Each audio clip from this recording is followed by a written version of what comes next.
Bismillahirrahmanirrahim. Assalamualaikum warahmatullahi wabarakatuh. Sahabat beriman yang dirahmati Allah, ada beberapa hal yang bisa membuat seorang suami dianggap berbuat durhaka kepada istri dan akan mendapatkan ganjaran serta mendapatkan laknat dari Allah Subhanahu wa Ta'ala.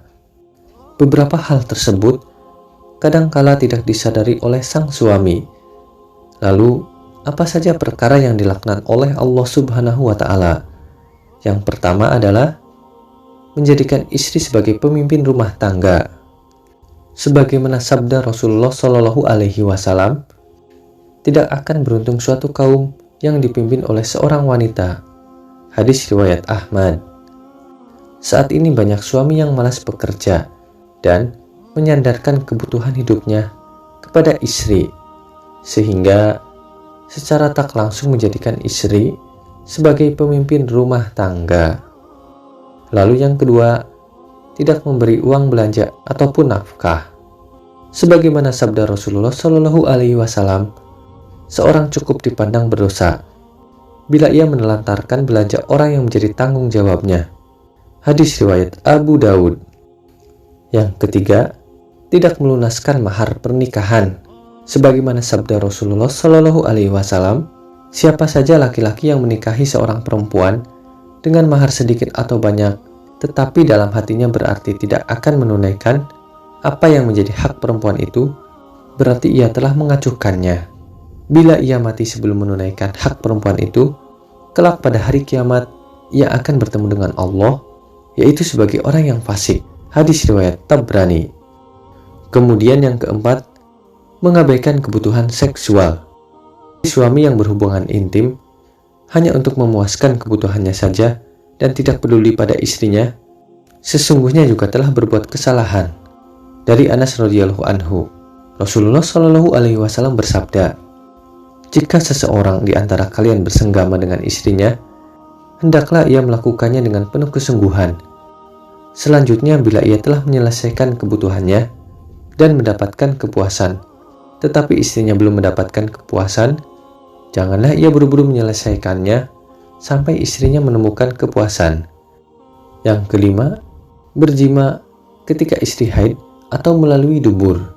Dari Ibnu Abbas radhiyallahu anhu berkata, Umar bin Khattab datang kepada Rasulullah Shallallahu Alaihi Wasallam dan ia bertanya, "Ya Rasulullah, saya telah binasa." Beliau bertanya, "Apa yang menyebabkan kamu binasa?"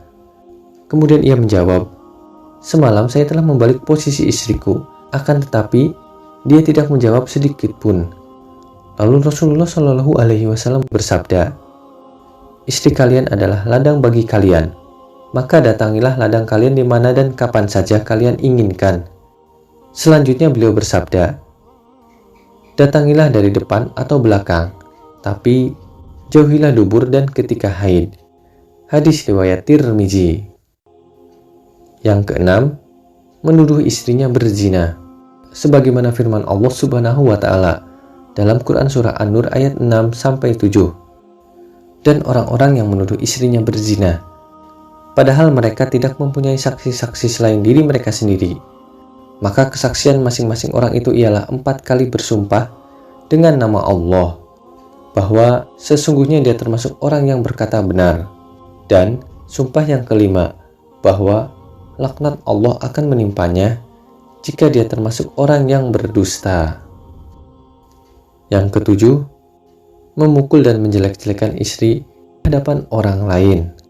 Dari Muawiyah Al-Qusyairi, ia berkata, "Saya pernah datang kepada Rasulullah Shallallahu Alaihi Wasallam lalu bertanya, 'Ya Rasulullah, apa saja yang engkau perintahkan untuk kami berbuat terhadap istri-istri kami?'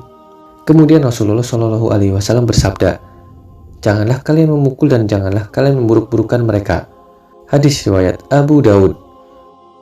Sahabat beriman yang dirahmati Allah, demikianlah pembahasan 7 perkara yang membuat Allah akan melaknat suami yang berbuat 7 perkara itu kepada istri. Semoga kita sebagai suami bisa kita hindarkan 7 perkara itu, dan untuk para istri, jika suami Anda melakukan perbuatan 7 perkara tersebut, ingatkanlah bahwa perbuatan tersebut adalah mengundang laknat Allah kepada suami. Wallahu a'lam bishawab. Demikian yang bisa saya bagikan. Semoga ini bermanfaat untuk kita semua. Amin. Ya Rabbal Alamin. Wabillahi taufiq wal hidayah. Wassalamualaikum warahmatullahi wabarakatuh.